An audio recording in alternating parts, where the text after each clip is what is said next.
Hi class, how are you? It's been a long time not to see you.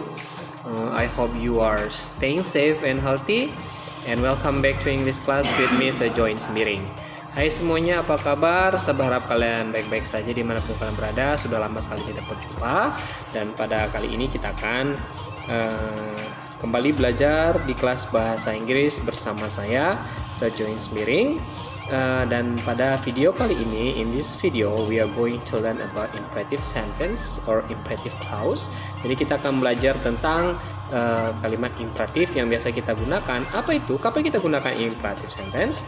Ya, imperatif kita gunakan yang pertama itu adalah to command, and the second is to require something, and the last is to give instruction.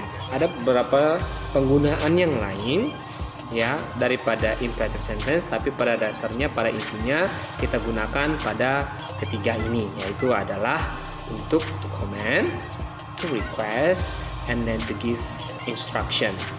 Contohnya bisa kamu lihat seperti di atas ya. Sebagai contoh to command, maka contohnya adalah listen to me, I'm talking to you. Ya, dengarkan saya ngomong sama kamu. Saya memerintahkan dia untuk mendengarkan saya. And the second, sit down, I want to talk with you.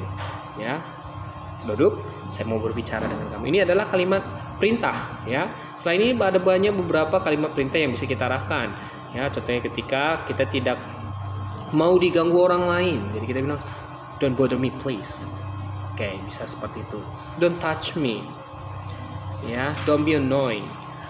Jadi kamu bisa buat seperti itu. Dan itu khusus untuk kalimat negatif pada kalimat command. Jadi kalimat imperatif ini terbagi dua aja. Itu adalah kalimat positif, dan terakhir itu adalah kalimat negatif. Ya. Dan yang kedua itu adalah seperti yang kedua ini, yaitu adalah to request. Ya, artinya kita meminta seseorang untuk melakukan sesuatu. Biasanya diawali dengan kata please atau diakhiri dengan kata please, khusus pada kalimat request. For example, please smoke in a available room. Artinya kamu meminta dia untuk merokok di tempat yang sudah disediakan. Artinya tidak merokok sembarangan. Maka kita mau kata please atau smoke in a available room please. Oke, terserah kamu mau pakai please-nya apakah di awal atau di akhir.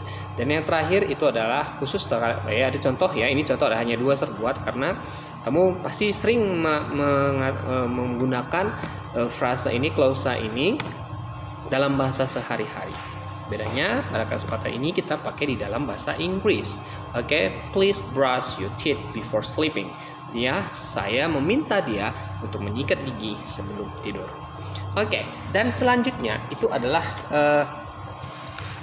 to give an instruction atau to give instruction. Ya, kita memberikan sebuah instruksi kepada orang lain. Jadi kita menyuruh orang lain melakukan sesuatu. Misalnya itu adalah put the spaghetti in the oven please. Ya, atau put the spaghetti in the oven. Jadi kita bisa menginstruksikan orang kemana spaghetti atau noodlesnya itu diletakkan. Itu pada dasar kalimat sederhana daripada penggunaan kalimat imperative sentence. Ya, biasanya selain daripada seperti ini, biasanya verb saja juga itu sudah kalimat imperatif. Ya, contohnya itu adalah ketika kita menyarankan atau menyuruh orang lain. Namun kali ini pada video ini kita akan menggunakan kalimat imperatif ini dalam konteks menghimbau orang, bukan hanya dalam kalimat singkat seperti fungsi yang sudah saya bagikan tadi. Ya, namun kita akan buat dalam kalimat himbauan atau arahan atau permintaan atau menyuruh orang melakukan sesuatu dalam kalimat yang panjang.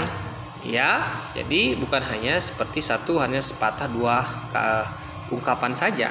Ya, jadi karena ini adalah berhubungan masih dengan pandemi, maka kita harus mengikuti protokol kesehatan atau PSBB. Jadi contohnya seperti ini.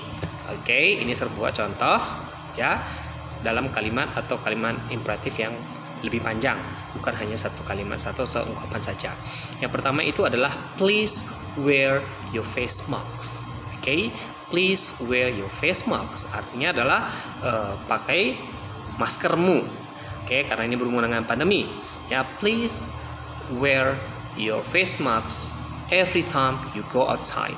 Pakailah maskermu setiap kali kamu pergi keluar.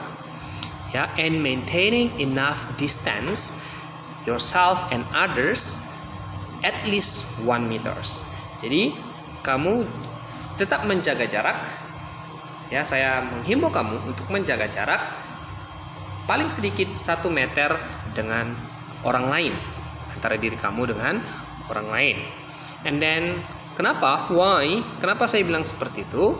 Maka tujuan saya adalah to reduce the risk of coming into contact respiratory droplet people produce when they speak, cough, or sneeze. Ya, jadi untuk mencegah risiko daripada kontak langsung ketika ada percikan pernapasan, ketika mungkin seseorang ketika berbicara, kemudian atau batuk, atau juga bahkan bersin. Ya, jadi tetap jaga jarak. Selain itu, apalagi saya menghimbau kamu adalah to wash your hand frequently with soap and water or hand sanitizer. Jadi kamu tuh cuci tangan kamu dengan sabun, ya, dengan merata, ya, cuci dengan air, dan juga bisa kamu pakai hand sanitizer. Dan terakhir itu adalah please avoid crowded and large gathering. Jadi kita menjauhi kerumunan, ya, kerumunan. Jadi kita bisa gabungkan seperti ini. Please wear your face masks every time you go outside and maintaining enough distance yourself and other at least 1 meter to reduce the risk of coming into contact with respiratory droplets people produce when they speak, cough, or sneeze. Wash your hand frequently with soap and water or hand sanitizer, and please avoid crowded and large gathering. Itu adalah himbauan yang saya sampaikan untuk kamu selama pandemi ini. Tugas kamu di rumah adalah kamu buat sebuah video, ya, create your own video, buat video kamu sendiri. Apa yang kamu mau himbau kepada siswa, kepada teman-teman kamu selama masa pandemi ini? Contohnya, kan kamu belajar itu di rumah, ya. Jadi apa yang kamu himbau? Contohnya, you have to do your homework or submit your homework. Maka kamu buat himbauan kepada teman kamu dalam kalimat imperatif yang panjang seperti contoh yang sudah saya buat. Oke guys, I think it's enough. Jangan lupa buat videonya dan kirim segera mungkin. Video terbaik akan saya bagikan sebuah hadiah.